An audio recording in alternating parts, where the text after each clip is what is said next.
Diaries of a Madman. By What Must I Do? Chapter 168. So is it, like, sexual for you? I asked. I have no idea what you're talking about, Rarity stuffily replied, pulling the lace tighter. She has a point, Kot said. From what I've seen, at least. You're both perverts, she said. I've come to expect it from Nav, but I thought you would have more class. Well, now that they mention it, Fluttershy quietly said. Rarity stared at her in shock. What? Rainbow Dash pointed it out years ago. I just thought it was a coincidence.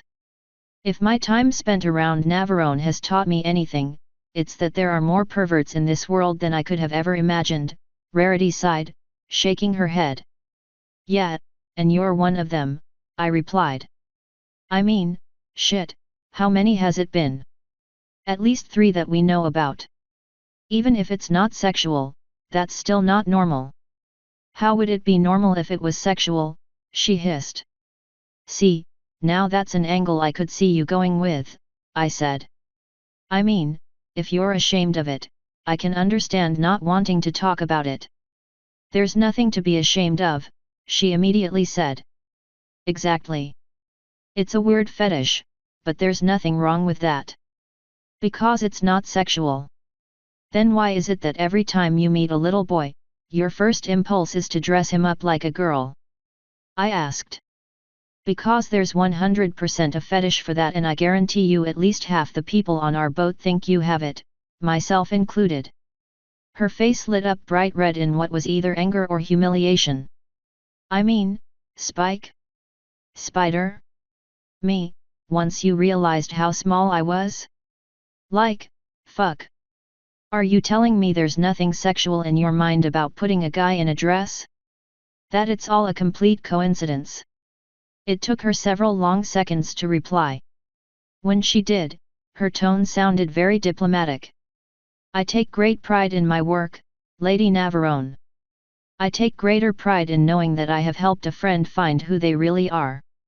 To me, the ultimate form of generosity is helping a friend be happy with him or herself.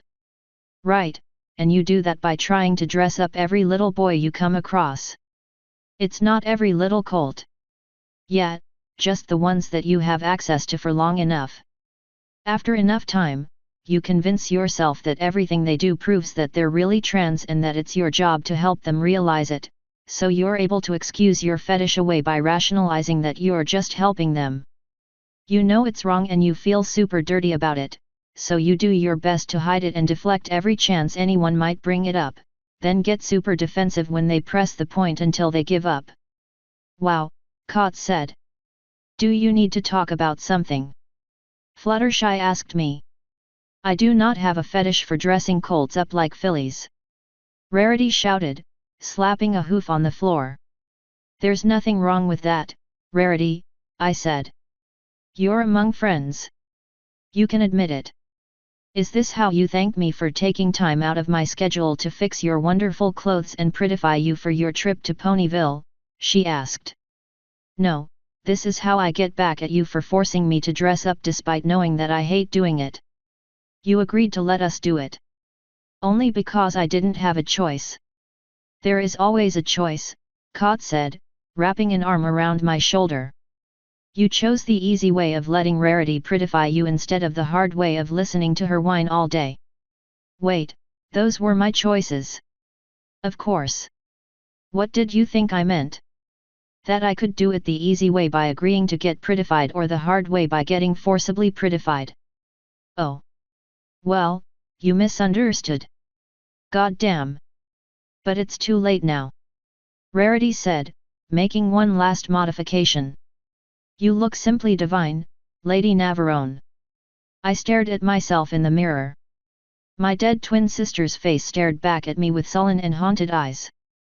I will never get used to that, I sighed, looking lower. You can get used to anything, Rarity said. Not seeing my dead twin sister's face in the mirror, I muttered. She flinched. I guess at least this way, I can see her grow older with me. The dress Rarity had me in was pink, because of course it was. It was also very frilly, because what better way to make me suffer? She told me it was to help hide the tail. She may have been right, but I knew she really just wanted to watch me die inside. They also had me in bright white stockings and long white gloves, to help keep me warm. There was no insulation that could protect me from my cold heart, unfortunately. The only reason I didn't have heels on is because I threatened to stab both of them through Rarity's eyes if she came near me with them. Instead, they had me in some comfortable sandal-type shoes. When I finished looking myself over, I snatched the flask from Kot's paw and took a shot. I have a feeling I'm gonna need to import more of this from the Griffins. I wish you wouldn't do that, Rarity sighed. It's the only way I'm gonna make it through the day, I said, placing the flask back in Kot's paw. I meant trying to ruin your makeup. You must learn to drink from things properly or else you'll leave lipstick stains everywhere. Besides, if you want a healthier way to make it through the day, just look at how cute Fluttershy is. Surely that must warm your heart and make you want to go on. That made Fluttershy blush, of course. It was also true, because Rarity had her looking about as adorable as possible. Her hair had been curled, courtesy of Kot. Her tail had been braided, courtesy of Ava. She was in a pure white dress that hugged her curves but still managed to seem modest. She was also wearing long stockings, but only on her back legs. I had a feeling all the stallions would be staring at her as we walked past. Well, those who weren't distracted by my obviously superior beauty. I will admit that we all did a good job with her, but it isn't enough to get me over the intense burning hatred I feel for everything right now. Good, then you won't need to cover up your wonderful dress with a jacket, Rarity said with a nod. Now, are you ready? Since Gloomy brought me all the seeds she could find on such short notice already, which happened to be exactly one, and I already had it taped in my belly button, there was no real reason to put it off any longer. Yes, but I'm definitely bringing a coat. Unfortunately, intensely burning hatred doesn't really do much to actually keep you warm, it just keeps you going despite not being warm. Which is why I fill my heart with warm love instead, Rarity said. Gay. She rolled her eyes. It actually is a little gay, Kot quietly said. It's good to know your vassals are loyal, Rarity said. Even if it means they're picking up your detestable behavior. Nav's behavior is not detestable, Kot said. She is a lady. That means her behavior is ladylike. Yeah, so go fuck yourself, I said, flipping her off. And then help me pick a coat, because we might as well go full retard since we're already most of the way there. And that is how you ask for my help. Pretty please with sugar on top. She sighed dramatically and used magic to float a white coat over. You're welcome. Now let us depart. I would hate to miss the train. Note to self, get a chariot that I can hook up to Pegasi. Then I'll need one more thing, I said, walking over to my desk. You aren't paying for anything today, Navi, Fluttershy said.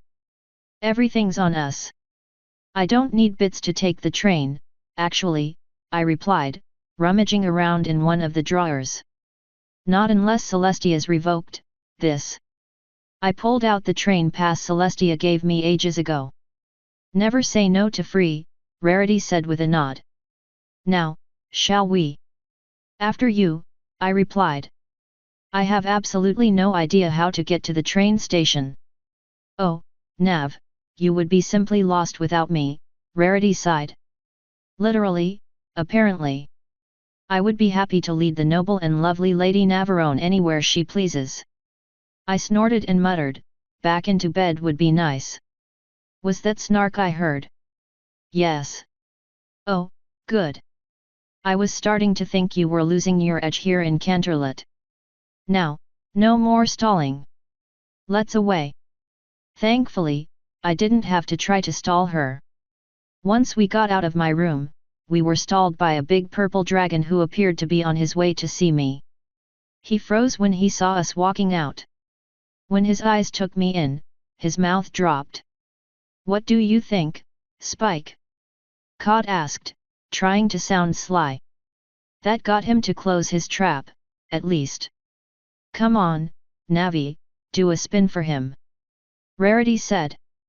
I hadn't put the coat on yet, so I draped it over Fluttershy's body, held my arms out, and spun around until I was facing him with a grin. What do you think, Spiky? I asked.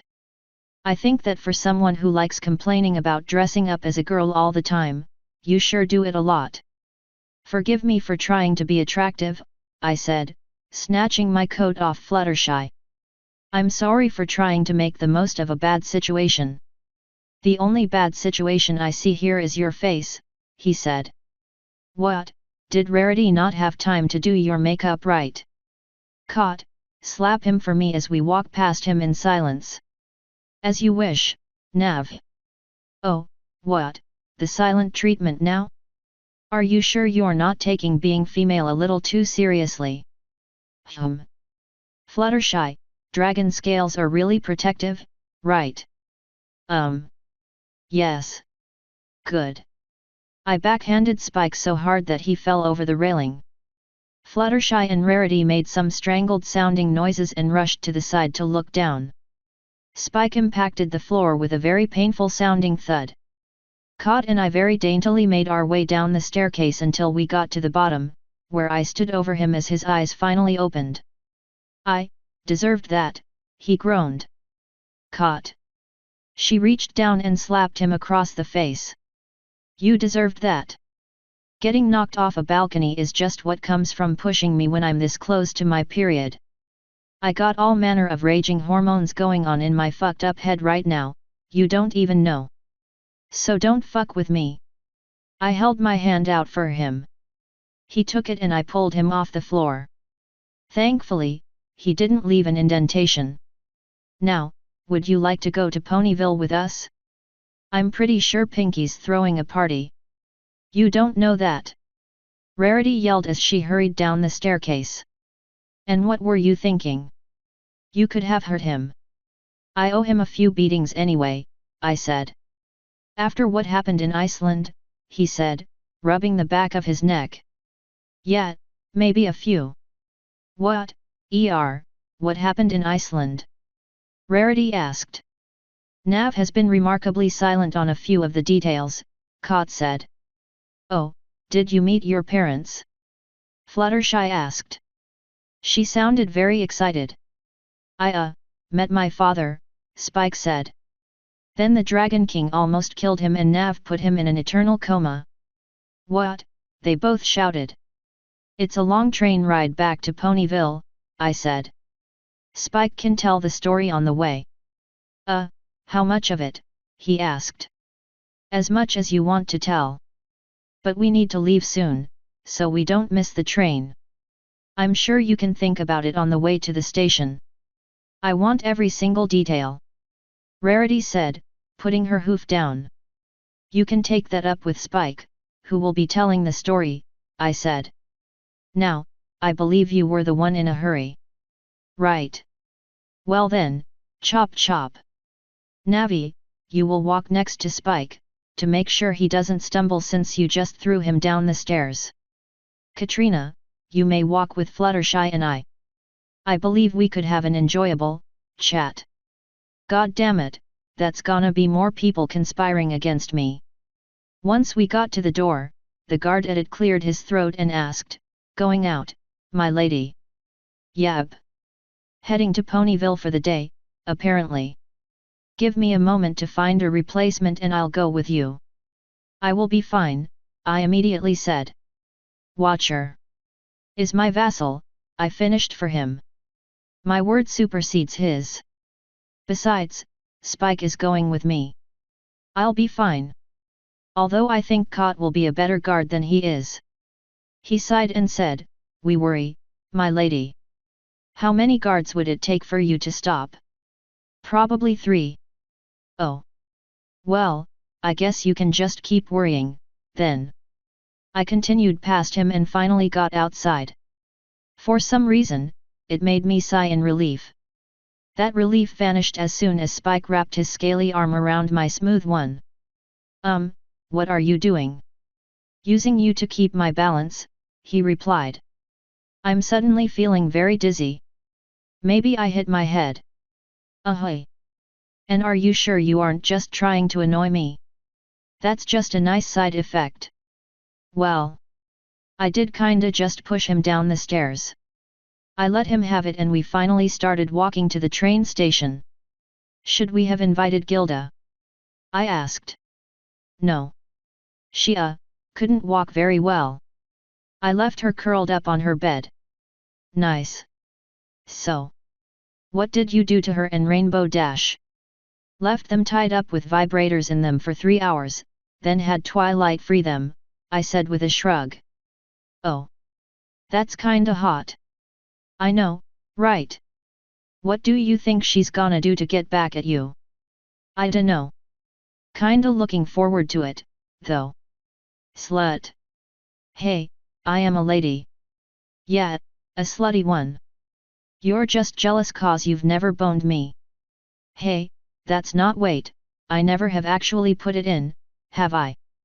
Not unless you did it that one time when I was really fucked up on shrooms. Which I did not, because you passed out. And then there was that week I spent blue-balling you with the monkeys. Good times. Which sucked. You are such a tease sometimes. Well, it's a good thing you don't actually wanna bone me, since I'm apparently too old for you. I mean, I wouldn't say no. If you tie Gilda up and force her to watch, I'll let you do whatever you want to me. I will remember that. Slut. That's no way to speak to a lady, Spike. I'm pretty sure you enjoy being talked to that way, actually. Not in public.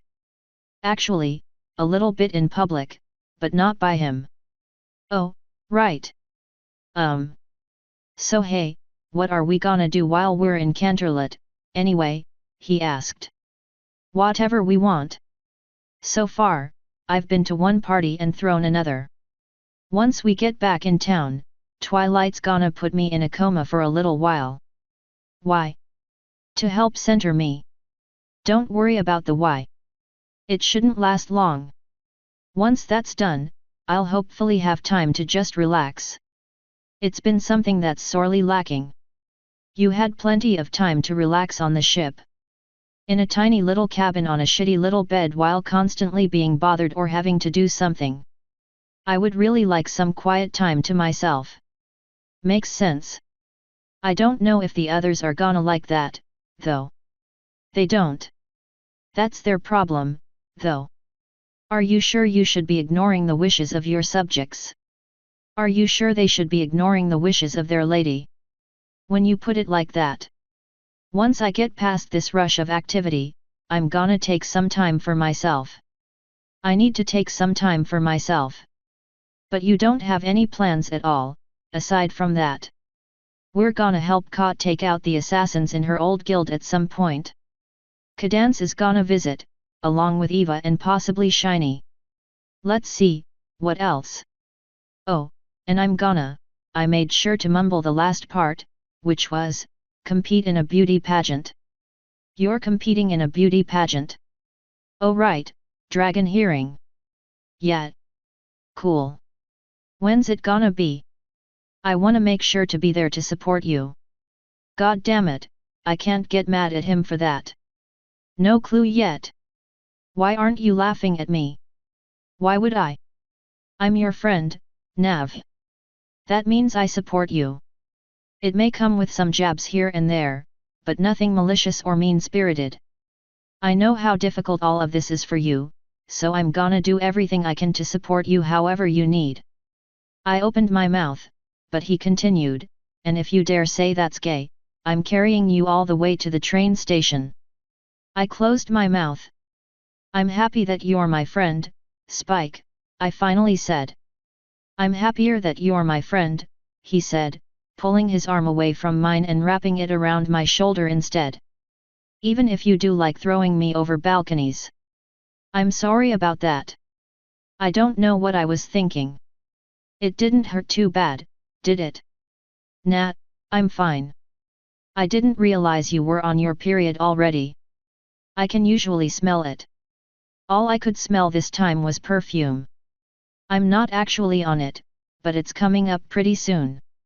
It's already affecting my emotions. Yeah, I can tell. You actually just said you were happy to have me as a friend.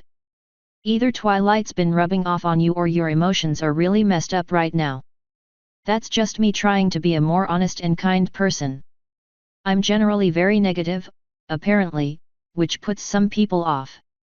And since some people are super needy, I need to tell them how much they mean to me pretty often. The truth is, I'm happy that I'm surrounded by so many wonderful friends. Saying it just feels really weird. Good weird or bad weird? Bad weird. I've always looked at self-reliance as the ultimate goal, but I'm learning more and more that there are so many things I either don't have the time to do or don't have the ability to do. Learning to rely on other people is difficult. Learning to appreciate their help instead of pushing them away is hard. Everything I was is fighting against what I'm becoming, if that makes any sense. It does, he quietly replied. My pony upbringing clashes with my draconic nature all the time. Who I was taught to be clashes heavily with what I am. You're doing good, Nav.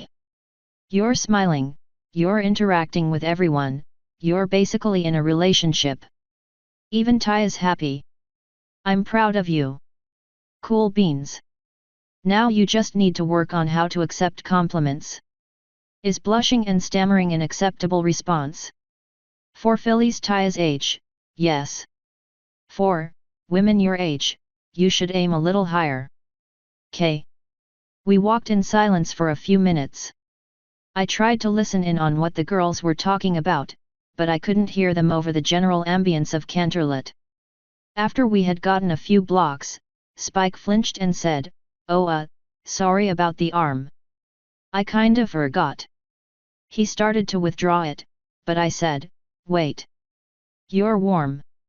"Well, if you're sure." His warm arm slid back into place and I sighed. Sometimes I miss Cumini. Only sometimes, though. Can you hear what they're talking about? I asked. Probably, but I don't eavesdrop. I'm sure it's just about dresses or something. Yeah, dresses they can put on me. I guarantee you those harpies are talking about ways to make me suffer. Unfortunately, there wasn't anything I could do about it but stew in warm silence.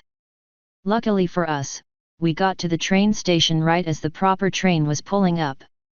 Since my pass didn't specify a number of people, we were able to bypass the ticket line and just get right onto the train. Apparently being a lady has some perks, because we got a fairly fancy and sizable private room. The trip wasn't long enough to come with any room service or whatever, but it was still nice to be looked after. So why don't you have rooms like this on your airship? Rarity asked once we were settled. First, because I stole it from pirates. Second, because it's an airship. It's kinda limited on space. The changeling ship I got is nicer, but it's also much smaller. Changeling ship? Yeah, Mooney gave me the first airship she built, along with a crew for it, on the condition that I send it all over the place. That is, unexpectedly generous of her, Rarity slowly said. She's a real sweetie once you get to know her, I replied with a shrug. She wasn't very nice to me, Fluttershy muttered. You were also trying to shove things in her holes. That made Rarity and Spike blush. I thought she was hurt. And you didn't notice all the other changelings looked the exact same. I was just trying to help. Well, that was Chrysalis. Now she's Mooney, and much. Well, sometimes much nicer. Oh? And what happened to that miner from Appaloosa? Rarity asked. You mean the one who wanted to pay me a lot of money to kidnap you, cut out your tongue, and deliver you to them? Yes. He got turned into a mobile food source. Nicer, I see. Would you rather they starve? Cod asked. Because that is the alternative. The only people they're feeding on now are criminals, I said. And all volunteers, at that. Celestia asked whether they would prefer being food or being locked up for life. Those who agreed to become food were sent to Chrysalis. Minus all the political prisoners who she threatened with death instead. It's not a very appealing solution, Rarity said. You got a better one. No. That killed the conversation for a few seconds, which was fine by me right up until I realized that I forgot to bring the book. Fuck. Now what? Since Spike is annoying, he decided to say, so did you all know Nav was competing in a beauty pageant? Of course, Rarity said, waving a hoof. I'm looking forward to making so many outfits for her and Cot. Why Cot? Spike asked. Because I'm also competing. And so is Cumini, I said. She's the dragon representative. She's in Canterlot at the moment. What kind of pageant is this? Spike asked. Surprisingly, Fluttershy beat us all to the explanation. It's like Miss Equestria, but for every race. Lady Fleur-de-Lis is putting it together. There are gonna be participants from all over the world. I didn't realize you were keeping up with it, Rarity said. Well. Lady Fleur kinda sent me an invitation. To compete or to attend? I asked. Well, it's for an interview to compete. Apparently she's interviewing a lot of ponies and she wanted me to be one of them. When is it? Rarity asked. I would love to make your outfit. In a few days, but...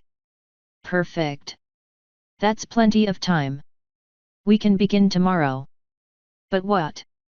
I asked. But... Well, I wasn't. I didn't really plan on attending. Why ever not? Rarity asked. Didn't you hate your time as a model? I asked. I wouldn't say hate, but it's not something you really want to do again. She weakly nodded. Understandable. I don't really want to do it either. I'm just doing it because Fleur and Cot twisted my arm. I didn't even touch you, Cot said. Figuratively. You guilted me into it. Oh. Yes, we absolutely did that. Spike giggled, because he's sadistic and enjoys watching me suffer. Anyway, I'd be happy with more friends competing, but I certainly don't expect you to, I said. If you don't want to go, don't go. If Rarity keeps pressuring you, just take her to town circle and spank her. She shall do no such thing. Rarity hastily said, trying to fight a blush down. Right, sorry. Find a big strong stallion and get him to take her into town circle to spank her. Rarity just glared at me in mortification. I had a feeling I'd pay for it later, but the look on her face made it worth it, short term. I don't want to hurt my friends, though. Don't worry, she and I was cut off by a wad of magic in my mouth. Rarity looked over to Spike, still blushing, and said, I believe it's time for that story about Iceland. Spike's version of events was close to the truth. He spent a little too long talking about how he banged a totally hot female dragon, and nudged me pretty hard when I started to speak up about it. He also said a lot more about how sexy I was as a dragon than he probably should have. And unfortunately, he actually mentioned how I straight up murdered a dude, but it was okay because he was one of the bad guys. For reference, Fluttershy and Rarity did not seem to agree. Thankfully, I didn't give him many details about Mama Tintaglia, so Rarity didn't get to find out how I was prettified by a giant insane dragoness. He finished the story with enough spare time to answer questions, which we both did since neither of us had anything better to do. I'm sure they all had more questions by the time we arrived, but stopped asking anyway. So we're all kind of following you two on this one, I said. Do we have any plans aside from Pinky's surprise party? I haven't the slightest idea of what you're talking about, Rarity said as Fluttershy's eyes got shifty. Sure, totally. So, first stop is Sugar Cube Corner, I take it. Well, I am feeling a little peckish. So I suppose since you're insisting, we can stop by. Nat, it's cool. I'd rather avoid it if at all possible. I'm like 90% sure the cakes never forgave me for the incident with Gilda. What did you do? Spike asked. Kinda, had a really loud threesome with Gilda and Pinky during business hours. Are you sure, Nav? Rarity asked. I'm sure Kot would love to see the building. She'll live, I said before she could speak up. Besides, the library and your building are much more interesting. Ugh, fine. I suppose I could pick something up from my house anyway. That shall be our first stop. Rarity took Kot in hoof and led the way, telling her all about the town as we walked. I did my best to stand up straight instead of trying to hunch over and slink around. Several of the ponies were staring at me more than usual, certainly not used to seeing me in a dress. It felt uncomfortably awkward and I was starting to consider calling it off and flying back to Canterlot when Fluttershy bumped into me. I looked down at her and realized she was smiling up at me. Something wrong, Nav? She asked. A lot of things, I sighed, rubbing her back. But I'll live. I always do, somehow. So I guess Pinky really didn't plan a party for this one, hey? She really didn't, Fluttershy replied. Good. I fucking hate parties. Like, legitimately despise them. I pretty much only ever attend any of them to appease you guys. Or when I get tricked to them, which I hate even more. Yeah, I know I'm boring and unpony-like or whatever. Just trying to be more honest. I might rip out half my fucking hair if I have to deal with another one. Thank God Pinky didn't plan one. Well, a blue aura surrounded her mouth before she could say more. Stop lying to Fluttershy, Nav, Rarity said. First of all, you can't tell me what to do, you're not my real mom. Second of all, I'm not lying. She's really not, Kot sighed. It's been a struggle to get her to participate in any in Canterlot. Nav's never liked parties, Spike said. Like, I can't think of one she honestly seemed to enjoy. Yet, most ponies just ignore that because they don't care whether or not I actually like something. As long as they are having fun, they just assume everyone else is having fun, despite the fact that I complain about parties literally every chance I get. Well, perhaps you should be more mindful of what your friends desire, Rarity said. If they want to make you happy by throwing a party in your honor, you should enjoy it for their sakes. Why would they throw a party in my honor if they know I hate parties? Best case scenario, they wasted their time by doing something for me that they know I don't enjoy. Worst case scenario, they actively plan to do something for me that they know I hate just to piss me off. Either way, they're spending a lot of time, effort, and money on a party that they should know I won't enjoy. What about Pinky's rave? Fluttershy asked. I tolerated it. What about the Europe parties? Rarity asked. Those are less party and more festival.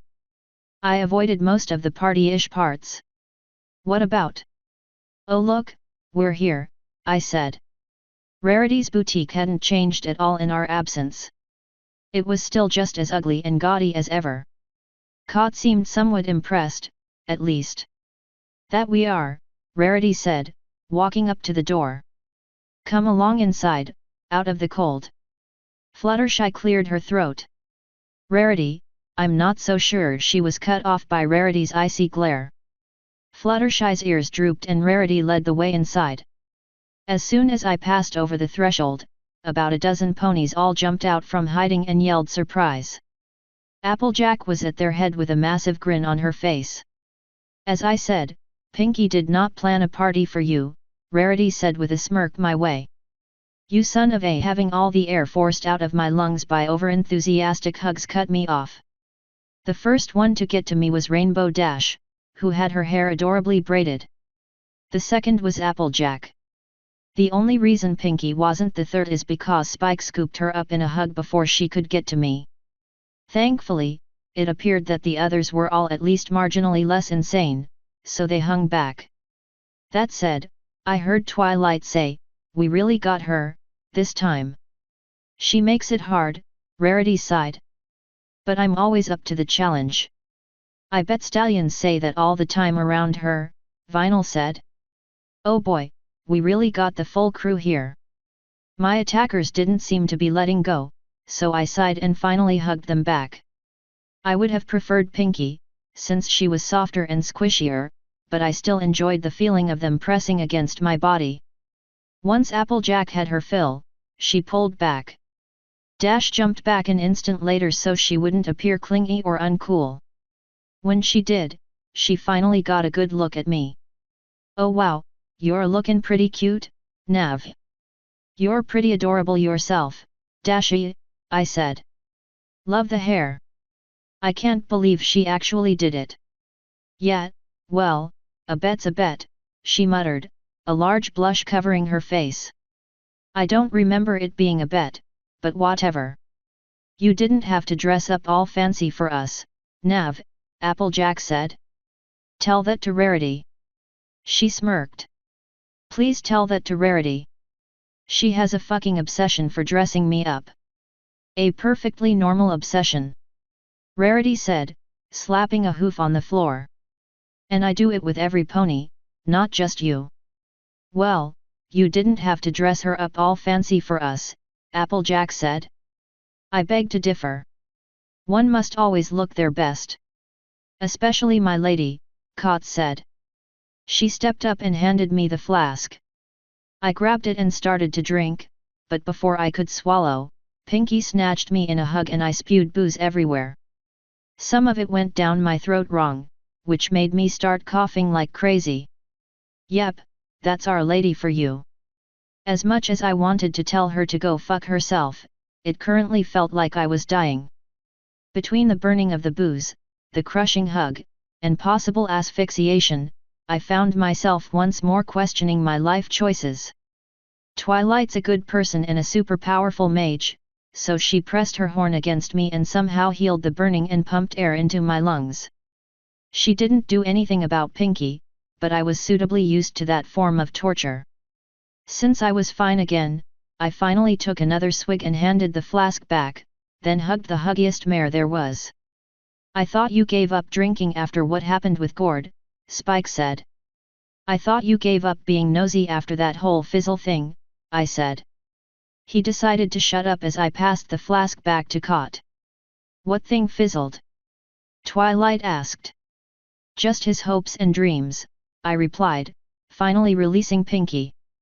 She hugged me for another few seconds before pulling back, a smile on her face. So how's it hanging, Penko? She fluffed her hair a little bit, saying, heavier than usual. It's just about time for a main cut. Since she let me go, that allowed the next two to hug me. They happened to be Lyra and what I'm about 80% sure was Bon Bon. It's pretty hard to tell when she's in changeling form. I hugged them both back because Lyra was squishy enough to offset Bonnie's hardness. It's about time you came back to Ponyville. Lyra said. What took you so long? Being a noble is busy, I sighed. Unfortunately. Ain't nothing stopping you from coming to Canterlot, though. You mean like work? Bonnie asked. What is this work you speak of? Play hooky. You're self-employed anyway. Says the richest mare alive, Lyra said, pulling back. Bonnie hopped back next to her and nodded. Not all of us can buy fancy mansions in Canterlot at the drop of a hat, Nav. Yeah, but at least you're living in a fancy mansion. On the edge of the scariest forest on the planet, Bonnie said with a scoff. You know how often we get woken up by strange howls or ominous rustling. Apparently not often enough to change your mind about living there. The foals really like the pool, Lyra said, rubbing the back of her neck. No, you really like the pool, Bonnie said. Well, so do they. Bon Bon rolled her eyes. They also like having rooms to themselves, a big backyard, and fresh vegetables from the garden. Plus, the walk to school is good exercise. The best part is, you don't have to invent excuses not to invite anyone over since no one wants to go out there anyway, I said. How's that a good thing? Bonnie asked. Well, it's a good thing if you're as antisocial as I am. If you're antisocial, why did you come to the party? Lyra asked. It wasn't consensually. That's why it was a surprise party. I'd say we got you good, Vinyl said, finally stepping forward. What, no hug from you? I asked. I'm not all that huggy. Too bad. I stepped up and hugged her, since I knew it would make her die a little on the inside. She sighed reproachfully, but let me have it. So who's the cat lady? Bonnie asked while I was still wrapped around Vinyl. I waited for Kat to introduce herself, but she didn't say anything after a few seconds. I turned my head and discovered that she was speaking to Dash and Applejack. That would be Katrina, one of my vassals, I said. Are you done hugging me now? Are you gonna hug me back? No. I'm not letting go until you hug me back. She either isn't as stubborn as I am or she was really desperate to get out of that hug, but she hugged me back for just a second before letting go. That was good enough for me, so I pulled away with a smile. I'm surprised you're actually in town. I figured you'd be back to doing concerts. Winter's kinda an off-season for me. I still do the occasional gig, but things slow down and I usually try to take a breather. What about you? I figured you'd still be out and about in the world. I need time to recuperate and get used to my super fucked up body. This stupid tail is driving me crazy. It was hard to see under the dress, so I lifted it up and swung it around so they could get a look. Their mouths dropped, of course. How did you get a tail? Bonnie asked. That's so bucking cool. Lyra said, grabbing it with magic and yanking it, and me, closer. Is it sensitive like a dragon's? Vinyl asked. Magic, it's definitely not cool, and yes it is. So if Vinyl reached over, eyeballed the tail and figured about where the base would be under the dress, and pressed down on it. My legs shivered. How's that feel? Thank you for molesting me in the middle of a party. That's exactly what I needed. Happy to help, she replied as she pulled the hoof back. You know, Octavia never thanks me. Maybe I should do it to you more often instead. It seems you're not handling your extra additions well, Bonnie said. What about your gender swap? Rarity seems to think you're happy, but some of the others aren't so sure. Rarity is sadistic and mean. I'm doing a lot better than I was when it first happened, but I'm far from happy about it. I've come to accept it, but given the choice, I'd much rather still be a guy. Why? Lyra asked. You could join us at the clam justing club now. I thought the first rule was to not talk about it, Vinyl said. Or was that another club? I'm a part of so many that I forget sometimes. That is the first rule, Bonnie said, glaring at her wife. Oh please. This is Nav we're talking about. Even if she somehow didn't already know, she'd be delighted to join anyway. I do know and I'm not interested, I said. It would be a hard sell for some of the other members anyway, Bonnie said. First off, at the moment, it's only ponies. There isn't a rule against non-ponies, but convincing some of the others might be difficult. Second, you used to be a stallion. I'm not interested in rocking any boats. Besides, I got plenty of people to scratch any itch I have. Lyra sighed in disappointment and began muttering until her wife elbowed her.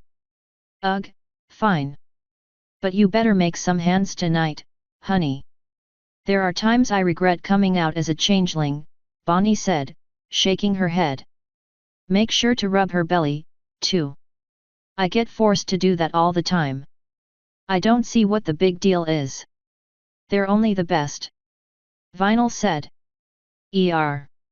Not that, you know, I've ever had one. You know you like being my little tummy slut. There ain't a pony alive who doesn't. That made her blush, of course. Then you can keep your hands off my wife, Bonnie said. K. Lyra sighed again. Anyway, I need to go speak to Rarity for a moment. I should be back shortly. They all said their versions of see you later as I tracked down the marshmallow horse. She was seated in her little drama chair thing, watching me and smiling. So what do you think of the party? She sweetly asked when I got closer. I think we need to have a little chat, I said. In private. Oh my, our dear Lady Navarone asking innocent little me into a private area. I dread to think of the rumors. I'm not above dragging you to another room by one of your ears. She rolled her eyes. Very well, if you insist. Come along, then. She slid off the lounge thing and led the way into one of her little storage rooms. Now, what is so important that it can't wait until Applejack's masterfully planned party is over? This needs to stop, Rarity. What needs to stop? You need to stop pretending you don't know what I do and don't like. I haven't the slightest. Don't play dumb. You're arguably the most mature one out of all your friends and you're definitely the least socially retarded. Stop acting like you don't know what I'm talking about. But I don't know what you're talking about. Why the fuck are you being so stubborn? We were literally just talking about how much I hated parties while on the way to this bullshit surprise party. Now, you either think I'm a liar or you think I'm a big joker, but neither is the case. I hate parties.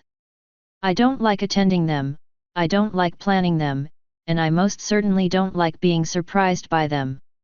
Ever. You know this, because you've been around for several of the parties I've been forced to attend and got to listen to me complain about them. I know that you like pretending you hate parties, but Rarity, do I look like someone who plays make-believe? Her eyes shot to my fucked up wings for a moment. I ain't pretending shit. I legitimately, honestly, truthfully, 100% hate and despise parties. If I had my way, I would never go to another one. I'm not pretending that I don't like them to keep up some kind of reputation. I actually don't like them. Same goes for pretty parties, makeovers, dresses, and skirts in general, and a whole list of other bullshit that you and my supposed friends keep forcing on me. I'm sick of this shit, Rarity. You can either be my friend and respect what I do and don't like, or I can fuck right up outta here. That leaves something of a vacuum, Nav. How? Well, you don't exactly give us many opportunities to do anything with you. And after everything you've done for us, we need some way to show our gratitude. Cutting out everything you say you hate leaves the table pretty empty for us, Nav. You don't like hanging out, you don't like parties, you don't like letting me make you over. What else are we supposed to do for you? Nothing. She blinked. If you want to express gratitude, a simple thank you is more than enough. I don't do things expecting a reward. I do things because I want to do them. All the same, I'd be happy if the things I do for others just go unmentioned. And I guarantee you there's some way we can spend time together that doesn't involve doing things that I hate. It's not like ponies to hide their gratitude, Nav. Then I hope your imagination is pretty good, because you're gonna need to find some other way to show it. I wasn't joking when I said attending another party might make me rip out half my hair. I'm stressed the fuck out and dealing with more bullshit that I hate, especially after I literally just went on a rant about how I hate it, isn't helping. And just what am I supposed to tell the others? Applejack and Pinky will both be crushed if they know you truly do hate their parties. It's not their fault that I hate them, it's my fault for being a boring antisocial homebody. And, you know, kinda their fault for throwing lame parties. Pinky might pretend to not understand, but I know both of them actually will. Also, did all of you honestly think I secretly enjoyed parties but was too ashamed to admit it? Yes. That's dumb. You don't usually make any social interactions simple, and you're usually so darkly sarcastic that it's impossible to tell when you are or aren't being serious. We just came to the conclusion that you were playing hard to get. I feel like we've been down that road before. Well, forgive us for trying to make our friend happy. Despite your friend telling you how much he despises parties.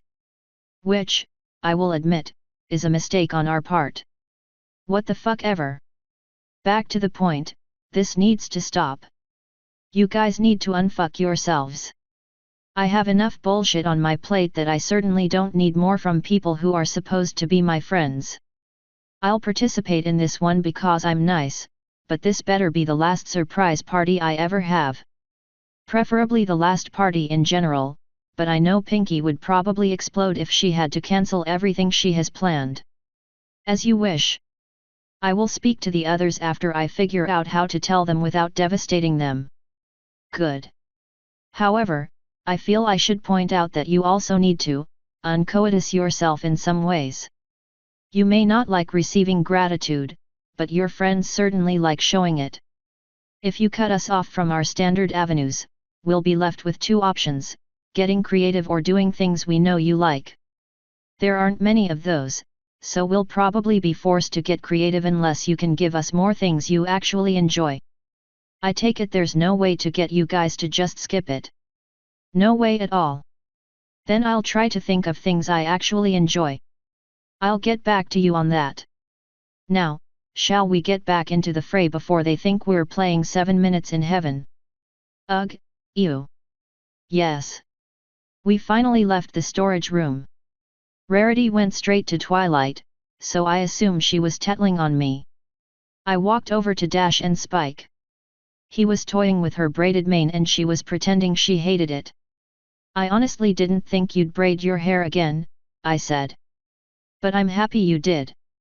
She slapped Spike with a wing and he finally let it go. It's awful, she said. I can't believe you made me do this. I like it, too, Spike said. But I'm kinda curious how you did it. Pinky did it, she sighed. She didn't stop giggling the entire time. I'll definitely remember it, Dashi, I said. So about that other thing we agreed on. Having second thoughts. What? No. I already have everything planned. I just need a time. It'll be at least 2 weeks, probably closer to 3 or 4. I'm going to a festival in Griffiths, then I'm breaking into a super secure vault, then I'm going into a coma. Once all that's done, I'll have time. Oh. Well, I guess that gives me more time to plan. What are you two doing? Spike asked. Going on a dash shut me up by shoving her hoof in my mouth. It tasted awful. Camping trip, she finished for me. Just the two of us. Why did you shove your hoof in Nav's mouth? You know she hates that. Because I knew she was about to lie to make me seem super girly. Day. I finally grabbed her leg and forcefully removed her disgusting hoof. That doesn't give you permission to violate my holes, I said.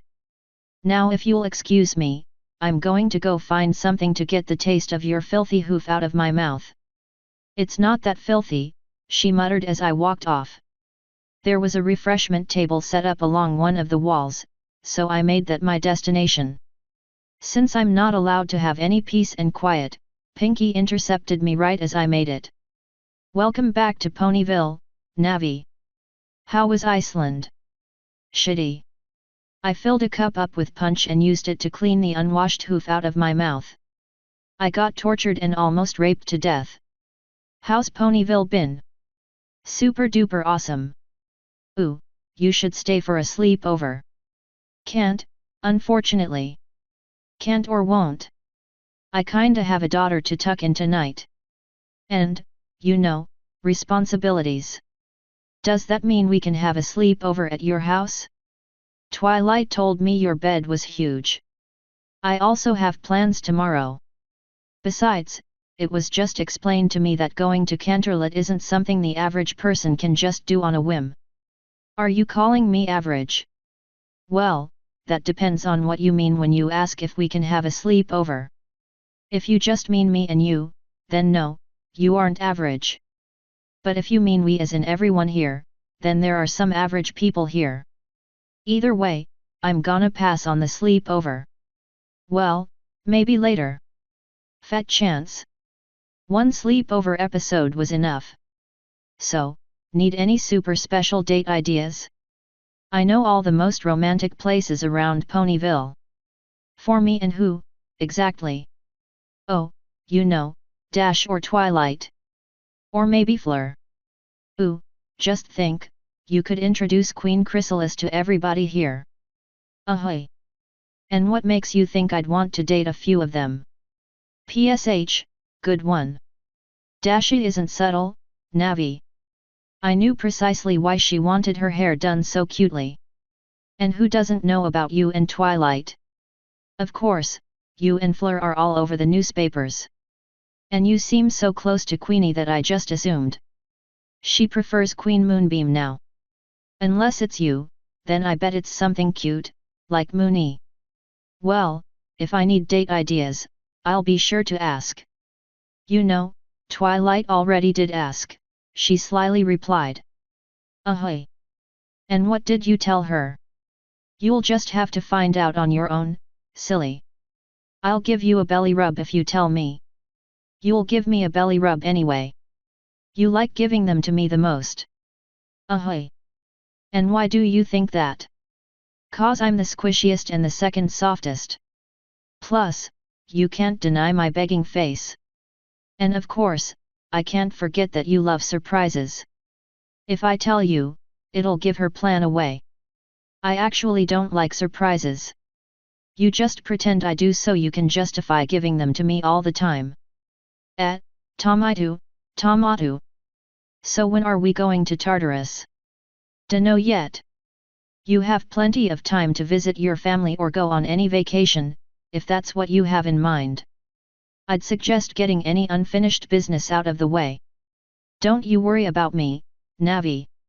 Focus on getting yourself ready. How's the tail?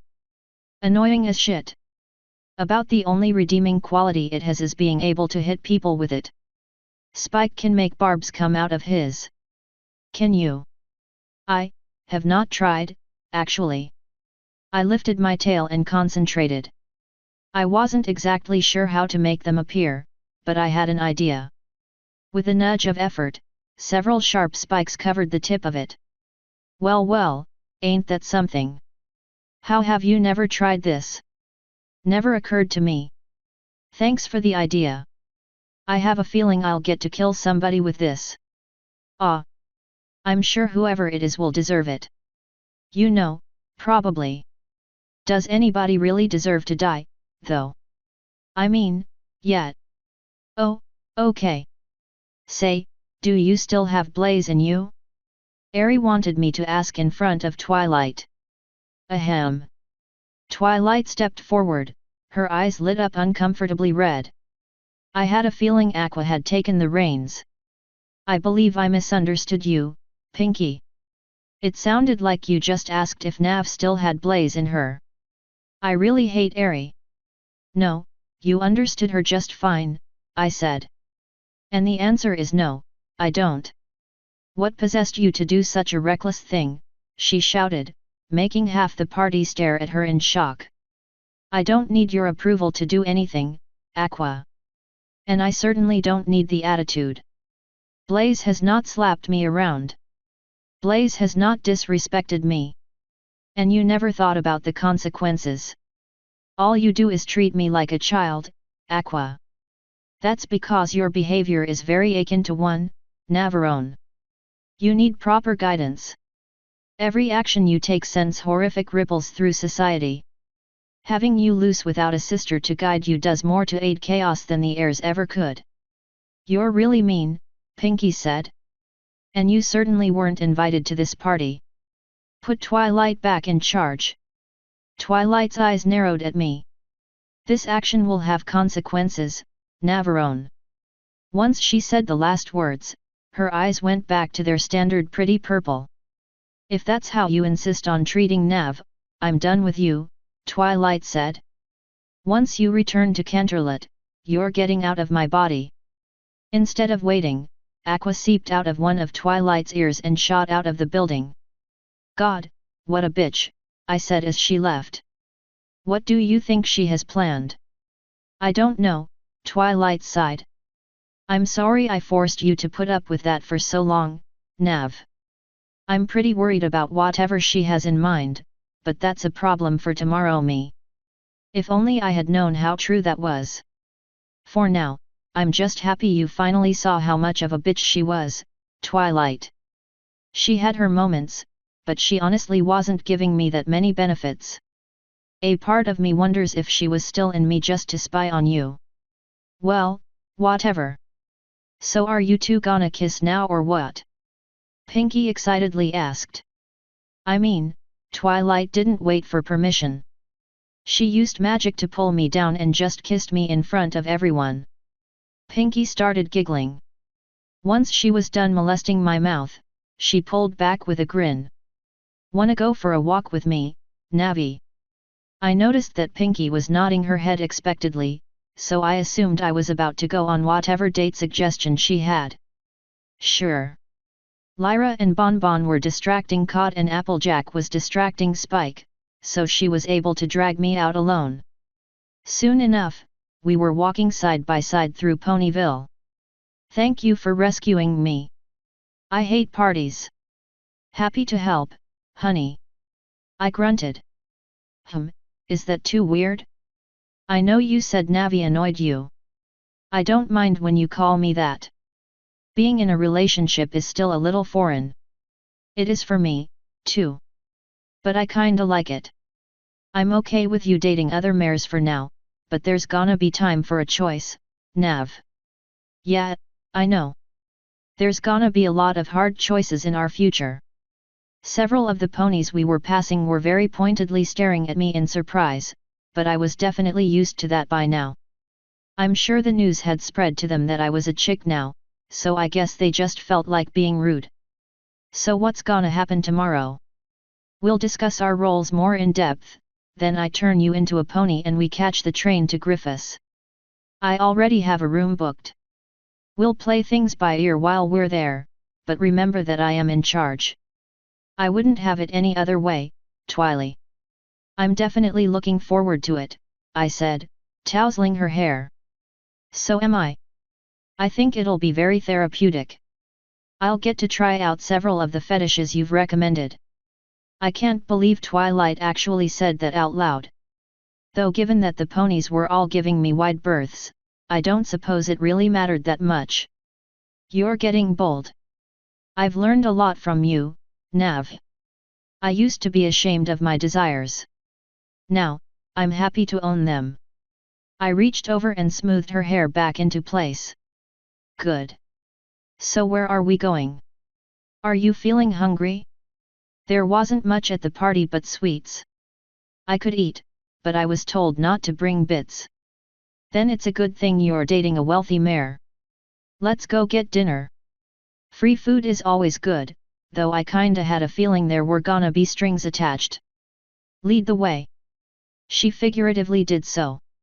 How's it feel to be back in Ponyville in a dress? She asked as we walked.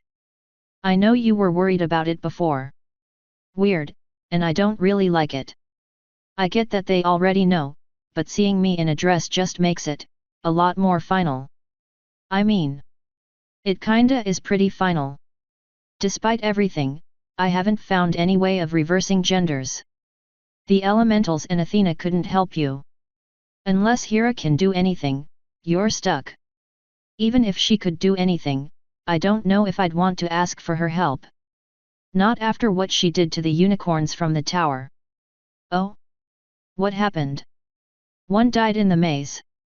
I went in to check on them while the other two were resting. I spoke with them and the stallion got pissy. He ended up insulting Hera and threatening Athena, so Hera skinned him alive and made the mare watch. Athena ended up letting her go, but kept her horn as a trophy. That's awful. Yeah. We did warn them that it would be a bad idea, and the dude was a pretty big dick about the whole thing, so it's whatever. I just hope there won't be any retaliation for it. If anything happens and you need my help, just let me know. I know you might be hesitant, but Celestia would probably also be happy to help. The tower has given her trouble in the past. I'm not sure Celestia would help me at the moment, I sighed. She and I aren't on the best of terms. You should try speaking to her again before we leave. Now that she's had a few days to recover from Discord's appearances and you, slapping her, she might be easier to talk to. I think that might be wise. What time are we leaving tomorrow? It'll be fairly late. The festival actually starts in 2 days. I want some time to rest before the festivities begin. Cool, then I'll see if she's available tomorrow morning. I really want her back on my side, but she's not making it easy. Consider it from her point of view, Nav. Luna did some pretty horrible things involving you. You've also done so much with Celestia herself. Then you started causing all kinds of problems for her and weakening her power at every turn. You've also strengthened those that were once her enemies. Now she finds out that you were created by Discord. I can see why she thinks you've been working against her from the start. I don't think you have been, but I see why she might think that. I don't like seeing injustice, intolerance, and evil. Celestia's pretty much the poster child for all three.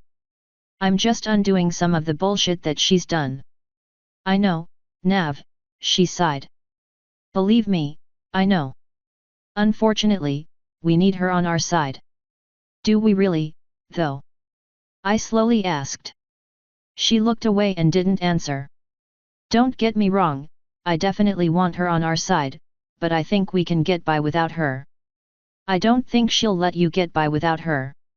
Despite what you may think, she is most definitely not a god. She may be powerful, but she is not all-powerful. Nav, you're playing a very, very dangerous game. There's no way you could stand in her way. She'll crush you without a backwards glance. And how would you feel about that, Twilight? I don't want to fight Celestia, I truly don't. I want her to become better. But let's say, hypothetically, Celestia finally had enough of me and decided to make an example of me. What would you do? To begin with, I wouldn't let it devolve that far. But if it really did come to that, she slowly tapered off. I know that Princess Celestia means a lot to you, Twilight. And I would never ask you to pick between the two of us. But I have a feeling that the time for hard choices is coming soon, whether we want them or not. I want things to go well and I want to work with Celestia, but I honestly don't know if she can look past who created me and what I've done. If you can get a soul, it won't matter who created you. Yet, but you also gotta remember that I'm asking her to give up a lot of her power. If she tells everyone the truth about the sun, they'll know her for a liar. And I bet if she doesn't tell them, you will. Do you really think we can kill Discord while lies like that rule everyone's minds? I honestly don't know, she quietly replied. Thankfully, she finally picked a small cafe and we let ourselves in. The place wasn't busy and there was only one server out and about, so he just had us pick our own table. Soon enough, 1 lilac juice and 1 water were on their way. That killed the dreadful conversation that it was way too early to have. So what did you think of your party? She asked. Cast that lie detecting spell. She lifted an eyebrow. The sky is green. Her horn lit up. I absolutely hate parties. The light around her horn died. Especially surprise parties. If I had my way, I would never go to another. I certainly never want another throne for me. They piss me off and I absolutely dread them. Hey! How did you beat the lie detector spell? Is your ring on your toe or something? Twilight, don't play dumb. She sighed. I had to spell it out for Rarity, too. What is it with you mini horses and thinking I'm just playing hard to get or some stupid shit like that? Is it really that hard to believe that I hate parties? Yes, actually. When ponies throw a party for someone, they do it specifically to make that someone happy. Finding out that you hate parties is akin to finding out that you hate someone else spending time and effort on something nice for you. Parties, especially Pinky's parties, are ways of showing love and friendship. Saying you hate them is like saying you hate love and friendship. I don't hate love or friendship, but I do kinda hate it when people spend time and effort on me, especially when it's something that they know I don't like. What's the point of throwing parties for someone who constantly says he hates parties? To throw one so wonderful that she has to admit she actually likes them, Well, I don't. You can tell Pinky to stop wasting her time now. She should move on to someone who actually appreciates them. The server returned with our drinks and Twilight ordered. That's when I realized that I hadn't looked at the menu at all. I gave it a quick once-over and realized that there was only one thing on there I could eat anyway. Everything but the spaghetti had flowers or grass in it. Once Dude Bro was gone, Twilight leaned forward and asked, "Why do you hate parties? Too many people in too small of an area. It doesn't help when they all crowd around me. I'm also usually forced to be social and I usually have to pretend to be some kind of normal. Since a good chunk of the ones I attend are surprise parties, I never have time to mentally prepare. Why would you need to? Have you ever gone into one just expecting to have a good time? No, because most of them are surprise parties. I go into them expecting some time to relax or something normal and then I'm suddenly forced to deal with a bunch of people I wasn't mentally prepared to deal with, which stresses me out and throws me way the fuck out of my comfort zone. And for the ones that aren't surprises, I'm left dreading them in advance, looking for any manner of excuse to get away from it. That sounds like really bad social anxiety. Yeah, probably. Given by the silence, I think she expected a follow-up. When I didn't say anything else, she cleared her throat. Do you want to work on that? No. Why not? Because I don't wanna. What if I want to go to parties while we're in Griffiths? Then I'll have fun, because I'll be playing a role. It won't be me at the party, it'll be whoever you tell me to be. That makes perfect sense. Absolutely no sense at all, actually. How can you be happy pretending to be someone else at a party when you can't even be happy as yourself at one? Because if I fuck up and say or do the wrong thing as someone else, it won't matter since that person stops existing whenever I want. If I fuck up as myself, I'm stuck with the consequences. Which are what, exactly? In your mind, what are the consequences for a social faux pas? A memory that haunts me forever and the eternal shame to go with it. She blinked a few times before just saying, what? On average, humans have okay-ish memories for the boring, day-to-day shit. But we remember every single mistake we make, every little social blunder, and every awkward moment perfectly. They haunt us our entire lives. Every time we're alone, we risk getting trapped in a horrific memory spiral of shame and suffering. She stared at me in silence for a few more seconds before slowly shaking her head. First of all, every race does that, not just humans. Second of all, you're being way too dramatic right now. Third, that's honestly just silly. You may remember every little mistake you made, but I bet you don't remember any of the mistakes others have made. Your honor or whatever you want to call it is intact because none of your friends will hold anything you do against you. Since they're all having a good time at the party, they usually either won't even notice whatever you did or get over it by the time they leave. I'm afraid that's a chance I just can't afford to take, Twily. Are you being sarcastic again? Maybe a little. She sighed and shook her head. It can be really difficult to have a conversation with you, Nav. I don't like parties. Why do I need a reason? Because identifying why you don't like something is the best way to change your attitude. Once we deal with the root cause, you can start enjoying them. But I don't want to start enjoying them. I prefer hating them. Logically speaking, that should be great for everyone. Pinky can stop spending time planning them for me and no one has to invite me to them anymore. Everyone wins. Except for your friends, who want to spend time with you and who want you to be happy. Yeah, but no one really wants to spend time with me. They just invite me to things so I'll feel included and then do their best to avoid me while I'm there so they don't actually have to deal with me.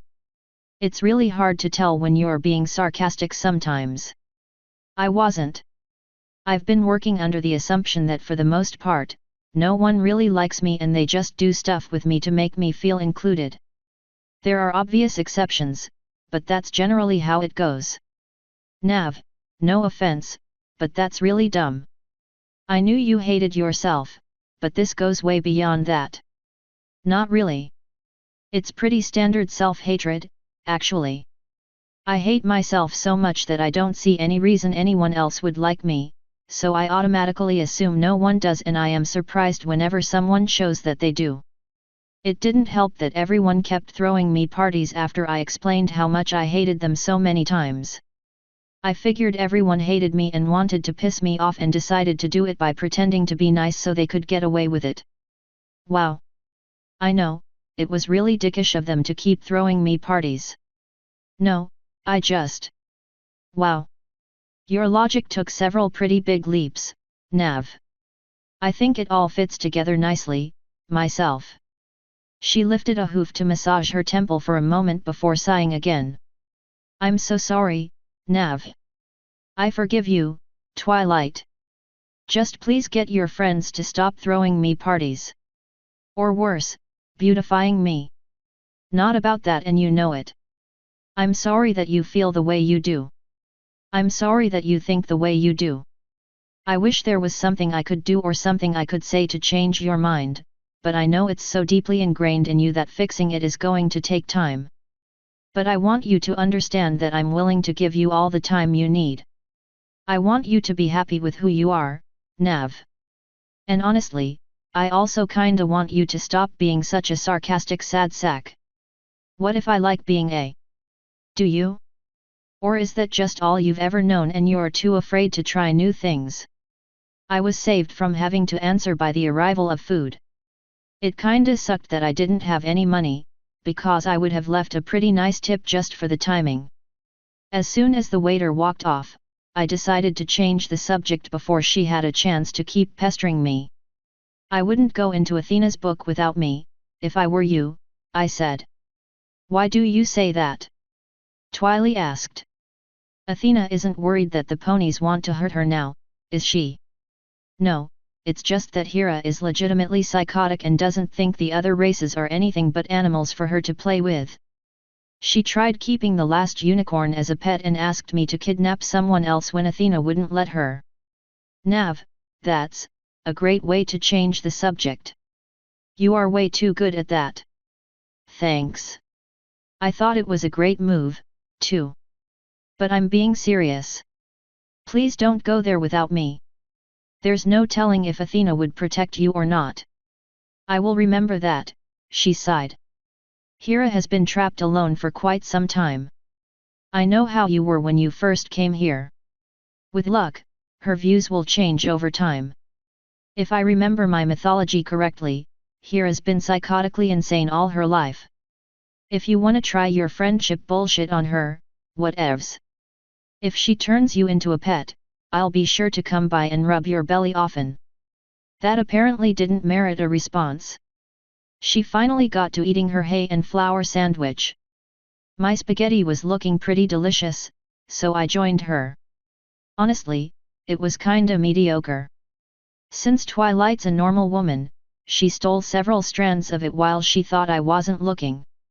As soon as I saw my chance, I leaned forward and snatched one of the strands with my mouth right as the other side entered hers. She blinked in surprise and didn't have time to react before I had slurped my end down to the base and was kissing her. Before she could get into it, I pulled back and bopped her on the nose. She was blushing up a storm, of course. Spaghetti tax, I said. That's the price of stealing my food. Well. It's not stealing if you tax it. I love making you turn bright red, I said with a grin. You're even cuter when you're blushing. I love it when you kiss me, she softly said. You're even cuter when you remind me you're mine. Then I'll be sure to do it more often, Twily. In front of your friends, in front of Taya, maybe in front of Celestia or your parents. Her ears shot straight down. Ooh, how about in front of Moony and Fleur? They can both watch while you have your way with me.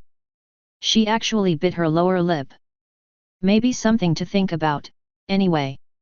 I went back to eating, happy to leave that warm and gooey thought worming around in her head. Tease.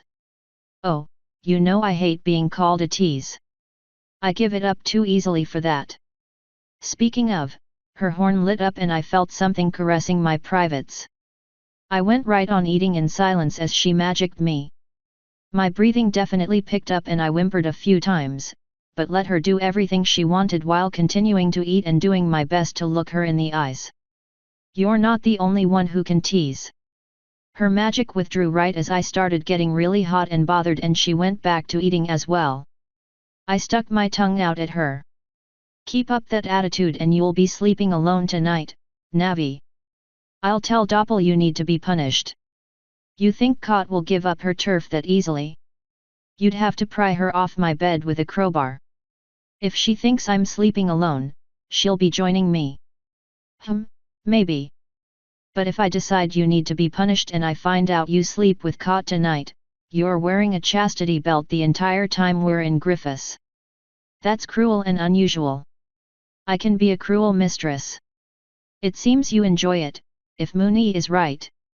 She teased my lower lips with magic again. Being left panting. She slowly eased them open. Breathless. One of her hooves suddenly shot forward and she bopped me on the nose. And begging for more. Her magic pulled away again. How's that sound? Like a dream come true, I sighed. Good. So if you want to feel that way tonight, you're going to tell me exactly why you hate yourself. Wait, what? My ginormous bed isn't nearly as much fun when I'm not sharing it with anybody. I crossed my arms in sheer disappointment as I tried to fall asleep without anyone holding me. God damn it, Twilight. Your punishments suck. I woke up very alone the next morning. It surprised me for a moment before I remembered why. Being put in the figurative doghouse the night before a big vacation wasn't my idea of fun, but neither was forcing me to talk about something I didn't want to discuss, especially in a public setting. But whatever, I guess. There was no hurry for me to do anything, so I sat in the tub until I knew Taya would be waking up. One of the best parts about her being in school is that her schedule finally seemed to normalize. I quickly got dried and threw on a robe so I could walk to her room with decency. Several outfits were arranged on her bed and she was standing next to it, looking them over. Go with the left one, I said as I continued in. It shows more flank. That made her blush bright red, of course. Mommy, I didn't stop walking and shut her up with a hug. Good morning, honey, I said. You smell nice. Is that honey and coconut? Well. It's what D. Doppel got. She chose well. I pulled away and looked the outfits over again. So who are you trying to impress? A teacher? A possible friend? Or maybe a special cult? Nobody. I just... Taya, you can trust me. I promise I won't tease you too much. Well. I saw a few colts looking. One of them was handsome. Definitely the left one. What you wanna do is wear thin panties and get yourself a little worked up before you see them, then find some reason to bend over in front of him to wait. No, that only works for humans. Shit. Her face turned even more red as I spoke, of course. Hell, maybe you should ask Fleur for tips. She knows all about picking up stallions. I thought you didn't want me to, you know, with colts. Taya, I want you to be happy. Sex is a lot of fun. Now, I absolutely don't recommend having a ton of mindless sex and living life in a haze of pleasure. I've been down that path. It can be fun, but it destroys your body, your mind, and your self-worth over time. But the occasional fling is pretty fun as long as you take precautions and do everything you can to be safe. I've already given you the pregnancy talk, so I know I don't need to warn you about that. Diseases aren't really an issue here in Horse World, so you don't have to worry about that. But I want you to be careful with your heart, Taya. Some boys are only interested in your body and don't want to actually be in a relationship with you. Should you ever choose to engage in relations with any of them, make your expectations clear from the get-go, and make sure you understand theirs. Okay. Anyway, can you cast that spell to see if someone's eavesdropping? Oh, of course. Her horn lit up and then pulsed out. Looks like nothing, as far as I can tell. Good. Go ahead and start getting dressed. I can talk while you do. She grabbed the left outfit, which was a fairly standard skirt and blouse combo, and began putting them on. I read through some of that book Athena gave me. The only skill I've learned so far is the ability to clone myself in the event of my death. Her ears perked up as she slid some long stockings up her back legs.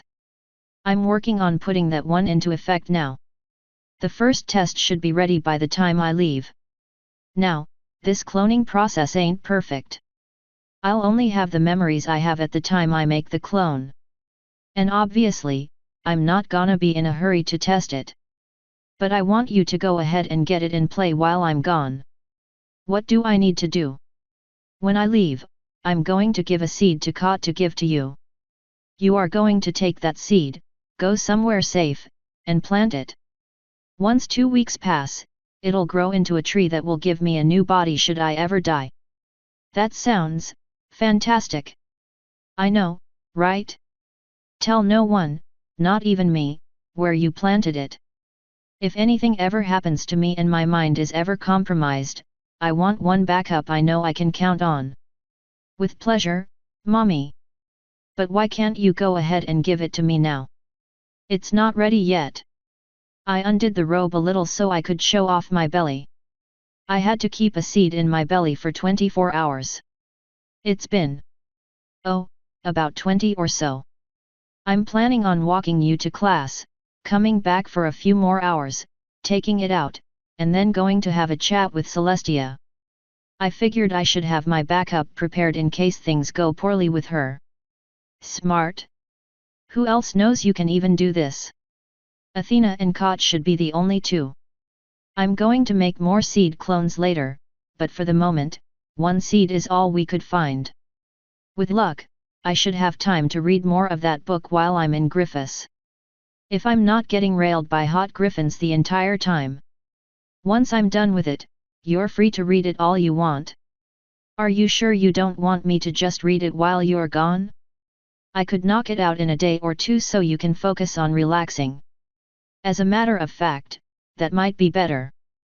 Not because I want to make you read it or I don't want to, but because I don't want to take such a valuable book with me on a trip like this. So feel free to read it, if you don't mind. But your schoolwork comes first, Taya. And so does planting that seed.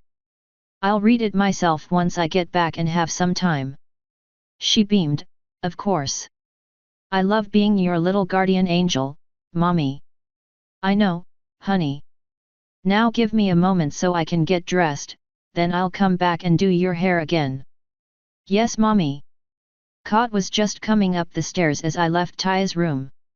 She met me at mine and let herself inside. So what's the plan for today, my lady? I'm gonna walk Taya to school, come back for a few hours, then go see Celestia. After that, I'll come back here and wait for twilight to come by. I'll be leaving after that. Would you like me to go with you while you talk to Celestia? Yes, but it's better that I go alone. She's nervous and angry. I think I'll be able to reason with her better if it's just me. As you wish, my lady. And are you sure you don't want me going with you to Griffiths? I don't need a babysitter, Kot. Especially not one who sticks out so much. You'd give me away in a heartbeat. Not if I wasn't seen. Let me rephrase that. I don't want a babysitter. I don't want people following me around, ready to bail me out of whatever kind of trouble falls my way. You should trust in me by now, Kot. I can handle myself. As a human. How well can you handle yourself as a pony, Nav? Because there are going to be a lot of very strong, horny predators who are going to have a hard time taking no for an answer, especially from a weak little prey animal. If Twilight isn't there to help you, you'll be helpless. Then I won't say no. I dropped the robe and started hunting down clothes. I'm going to have fun. Why would I ever say no anyway? She sighed and shook her head. I think this is unwise. Do you think it'll be fun? Until I'm proven right. Well, here's hoping that'll take a few days. There was no point in trying to impress Celestia with my clothes. She knew what I was capable of. I didn't even bother with a dress, just a leather cloak, flower crown, and a set of brown clothes. Honestly, it felt strange to be back in regular clothes after so long in dresses and skirts. Thankfully, it was a good strange. Are you sure you don't want me to help you pick an outfit? Cod asked as I looked over myself in the mirror. You have a problem with the way I look. It's not exactly ladylike. Good. Shall we? As your vassal, I held up a hand, cutting her off. Cod, I appreciate your loyalty. I really do. And I know you're very intelligent and your advice is usually pretty spot on. It's not that I don't trust you to know what you're talking about. Right now, it's that I honestly don't give a single fuck. I want to take risks and do stupid things. And I am super fucking tired of looking ladylike. Forget my reputation for today, because I'm taking a break. Oh. Well, why didn't you just say so, then? I did. Now, again, shall we? After you, Nav, she said with a grin. I led the way to Taya's room, where she was now fully dressed. So what do you want to do with your hair today? I asked. Taya looked up and saw caught with me. She grinned and asked, can you curl it again? Of course, my lady. Let me go get my curling iron. She hurried off to do that. You should let her curl yours too, mommy. It'll be cute for Twilight when you leave on your date. I might let her do it when we get back, but we'll need to hurry to get you there on time after this. Ah. So, did you think about what kind of reward you want for being such a sweet filly? Oh, yes. I want a pet. Really? It honestly surprised me. Yet. Why did you ask it like that? It surprised me, is all. I mean, are you sure you want a pet? That's a lot of responsibility. I'll definitely help you take care of it, but it'll mostly be on you. I'm okay with that. It'll be for the entire house, though I'll definitely take care of it. Good, I guess. If that's what you really want, okay. I do have a few rules, though. Nothing that Fluttershy wouldn't keep as a pet, first off. Second, nothing that gets larger than, say, you. Third, nothing that would like to eat, say, you. Fourth, something that's either smart enough to housebreak or that we can keep in a cage. Sounds perfect. Alright, cool. I definitely suggest starting with Fluttershy. Most of her animals probably left, but she would have some suggestions for the perfect pet for you. She's pretty good at matching animals to ponies. And if she doesn't have what you're looking for, she'll probably know where you can find it. Can I use your train pass? Yep. It's in my desk. Feel free to grab some bits while you're there, too. You might get hungry while you're in Ponyville. She jumped over and hugged me right as Cot walked in. You're the best mommy ever. I didn't quite agree with that, but I hugged her back anyway. If you say so. You're both so adorable, Cot sweetly said, reaching over to pinch one of my cheeks. I slapped her with a wing. She grabbed it and stroked it, sighing in delight. TCH, pervert. That was long enough to hug my daughter, so I let her go so Cot could do her hair. My little girl stood there with a huge grin while Cot made her even cuter. You know, you probably never woulda let me do this to you a few months ago, I said. Seeing you get all dolled up so often made me realize how nice it could be, Taya said. Your friends are so nice, mommy.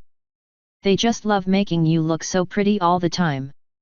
They just do it to make me suffer, I sighed. Actually, we do it to make you look your best, Kot said. Because even if you might not care how you look, we do. We want you to be at your best at all times, because you are our lady. You might take a break from caring, but we never do. So, you ready to go? I asked Taya. Yep. Let me just grab my books. She slung a bag over her shoulder and nodded. Let's go. And so we did. It was fun. Taya got to act all cute on the way. Kot continued to be a little passive-aggressive, but it was nothing I couldn't handle.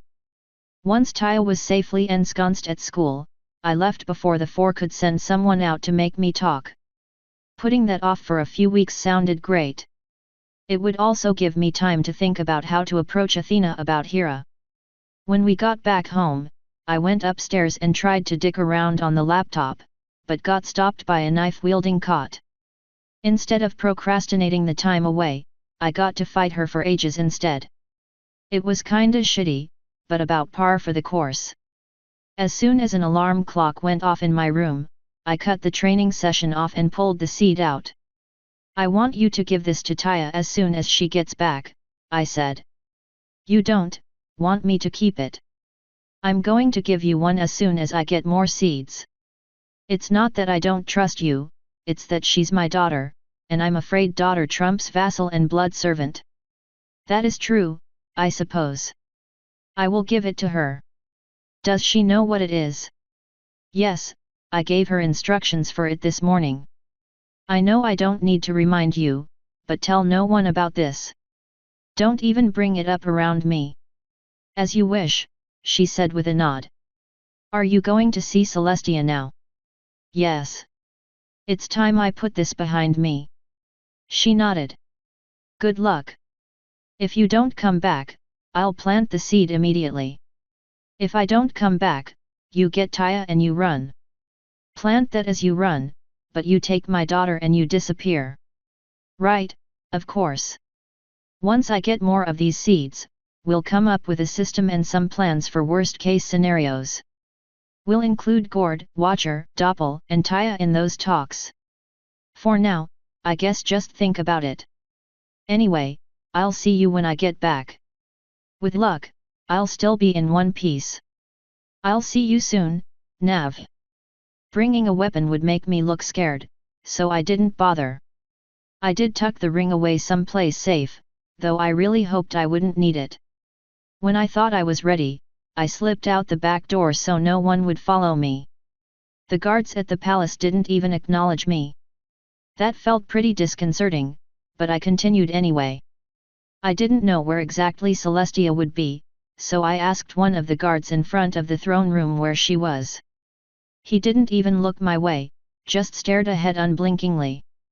I looked at his partner and found that he was doing the same. You know what, I'll come back another time. One of the guards flinched and said, She is in her dining room, Lady Navarone. I will escort you. Actually, you know, I think I'm good, I said. I'm just gonna. The other guard flinched and said, We will escort you. Right now.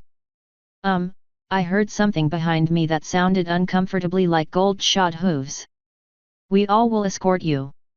I mean, I appreciate the offer, but I think I know the way. Just in case. You are bad at following directions. That guard's eyes flashed blue. Aren't you, Navarone? Oh. I warned you, Navarone. I told you there would be consequences. I felt myself go very numb as they led me to Celestia. This was not how I was expecting the talk to go. When I got to the dining room, one of the guards held open the door. I hesitated and one of the ones behind me prodded me. There was no other option, so I slowly entered. What I saw disconcerted me quite a lot. Celestia was seated at one of the side chairs. What I'm pretty sure was Aqua had her place at the table, with an arm in Celestia's ear. Celestia's eyes were a pale blue. Sit, Aqua said, waving an arm at the chair across from Celestia. I pulled out a seat and sat. So. You desperate fool, Aqua said. I know you're the bad guy because you just called me a fool. I could sit back and watch you self-destruct all day.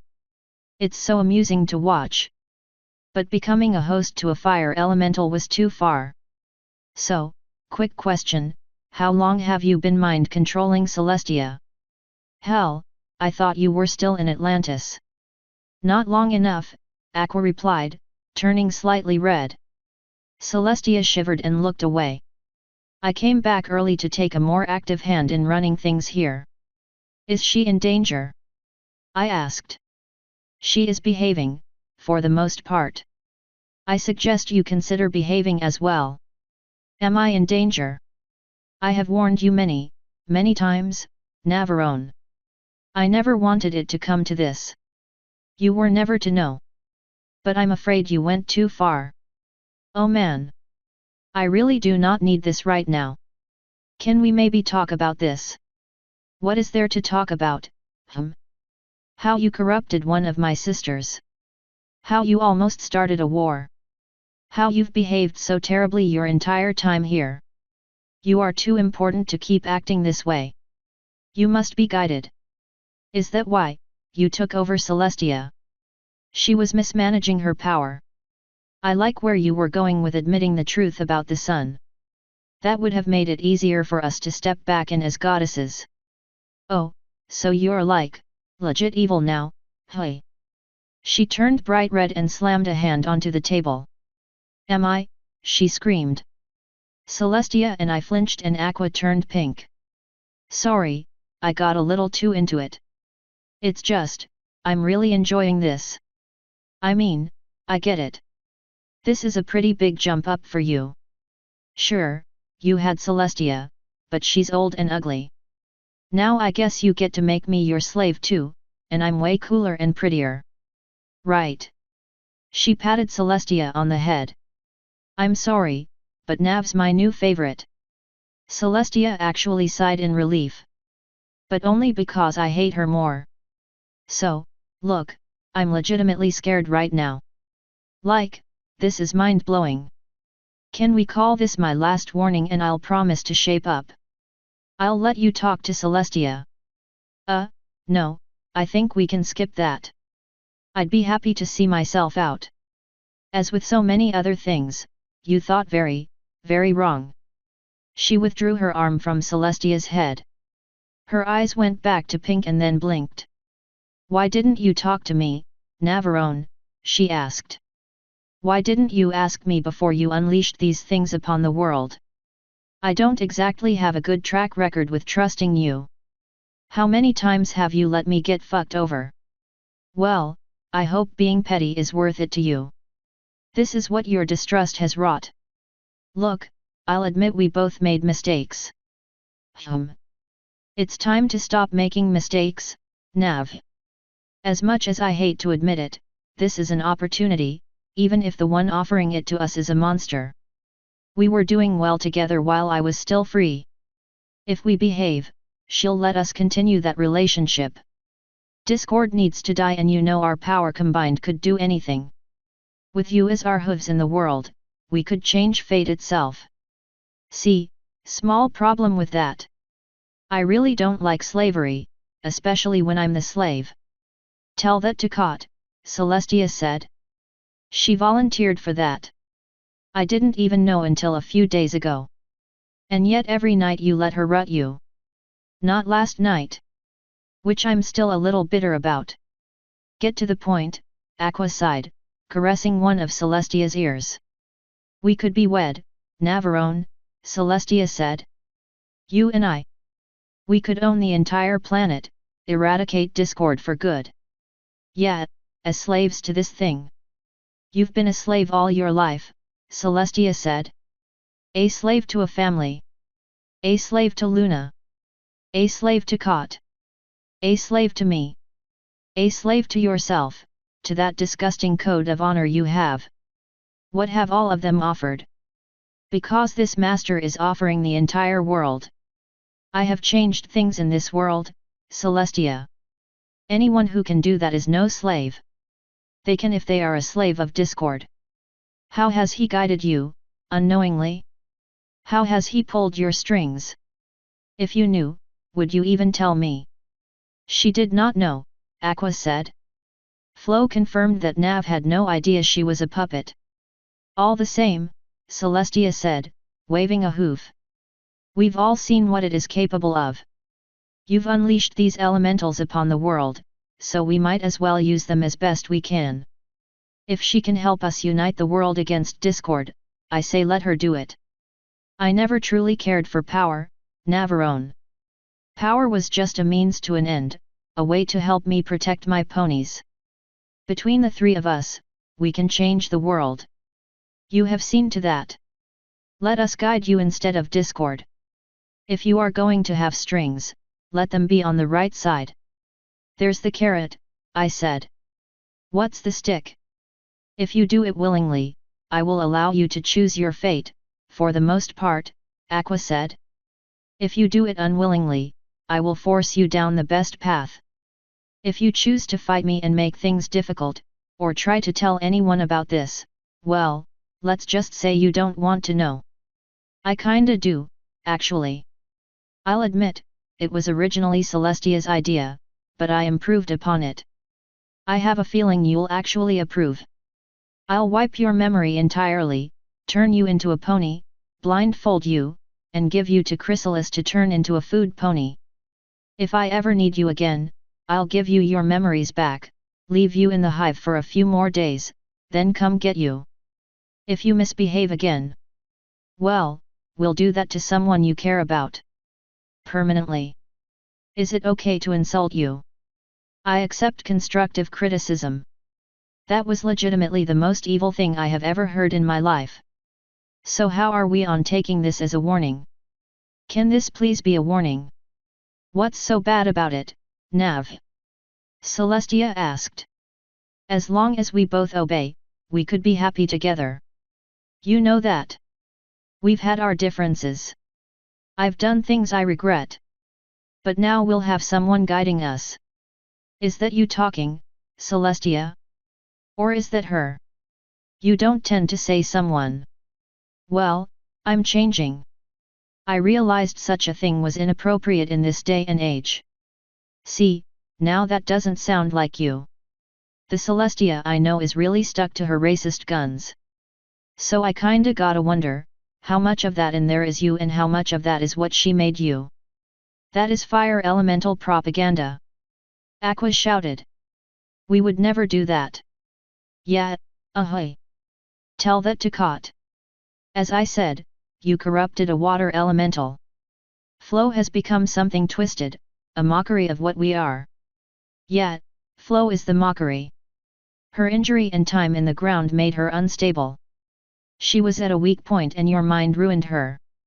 She deserved better than you.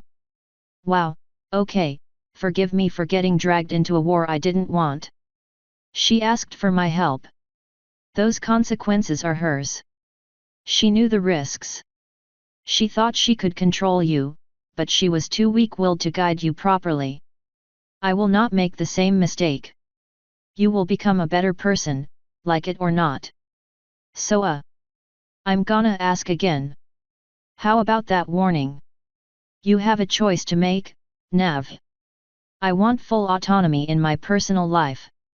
You never get anything if you never ask, right? One exception. I will control how you treat Taya. Your behavior with her is disgusting. I want to be able to pursue my own interests and be my own person.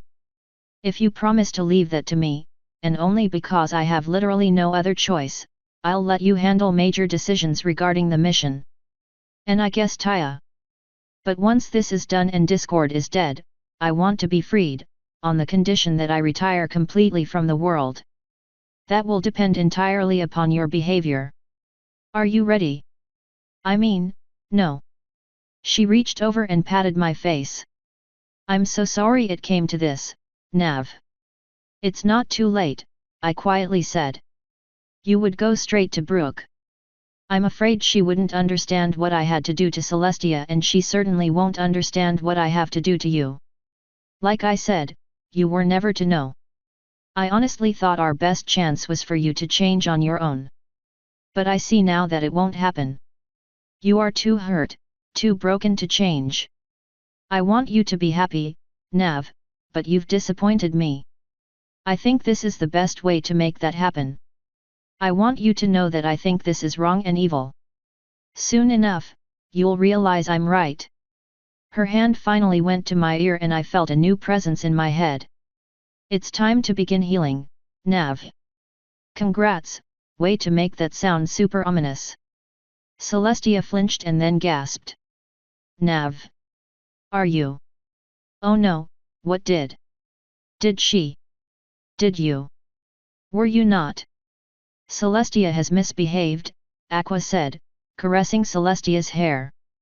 Sometimes I have to take a more direct role with her. That won't be an issue with you, will it? Navarone, what has she done? She kinda just forcefully turned me into a host. Then we are doomed, slaves for eternity to this thing. Yeah, that's not so good, I said. So, I'm gonna go ahead and apologize for not asking you about freeing these things first. My bad. That in no way makes up for this. But I appreciate that you understand you were wrong. Interesting, Aqua said. Nav was planning to depose you, Celestia. You were what? You were planning to kill me. That is true, Aqua said. Before I took her over, she had a plan in place to put you down. It was very extensive. I was only gonna do it if she tried to hurt me, I said. And I was only going to do it if you tried to depose me. Look, I'll admit we both made mistakes. But that's apparently behind us now. Until we get free and kill Aqua. My new elemental giggled in glee at my optimism. She snorted. Whatever. At least I know I could have stopped any attempted coup in its tracks. Actually, Navarone would have annihilated you, Aqua said. Woo! I shouted, shooting my hands up. Ugh, maybe this is for the best, Celestia said. Silence, Aqua said. There is no maybe. This is for the best. Now, all of Discord's tools are in our control. Moonbeam is taking directions well from Naiad. You two are in my direct control. We finally have a fighting chance, if you two just obey me. I would be happy to let you keep your independence in most things, as long as you listened to me when it mattered. Not even you can deny you need this, not after murdering that shaman. He's the one who was appeasing his master, the fire elemental you elected to save. If you had actually talked to Blaze, you would have realized he was going to use Gilded to try to reach out to save himself. All you did was murder a kobold who was forced against his will to sacrifice another. If you had just taken a moment to think and a moment to talk, that death could have been avoided. It will take years to repair that damage. She scoffed. You feel nothing, no remorse at all for what you did. I should have taken you over as soon as you told me you were suicidal. You're what? Celestia hissed. Navarone has wanted to die for years, Aqua said. Since well before she came here. If not for Taya, she would have already slain herself. I suspected as much, Celestia sighed. I'm so sorry, Nav. I know you were afraid. I wish I hadn't betrayed you so much. I wish I could have earned your trust. Planning to kill me doesn't exactly do you any favors.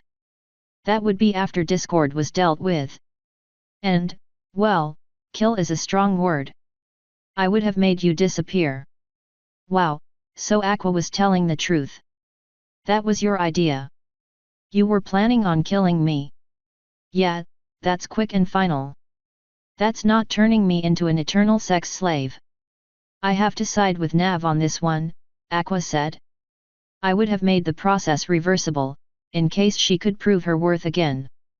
At least then she could make up for her crimes against Equestria, Celestia said. Not to mention her numerous murders. Look, at least half of those were premeditated self-defense or the other person just straight up deserved it. Nobody deserves to be killed, Aqua said. What, and people deserve to be enslaved instead? I asked. If it's for their own good, yes. I am protecting you from yourself and discord. I think I was doing fine on my own. They both shrugged and said, fucking whatever. So are we done here? Can I go now, Massa? I don't much care for your tone, Navarone, Aqua coldly said.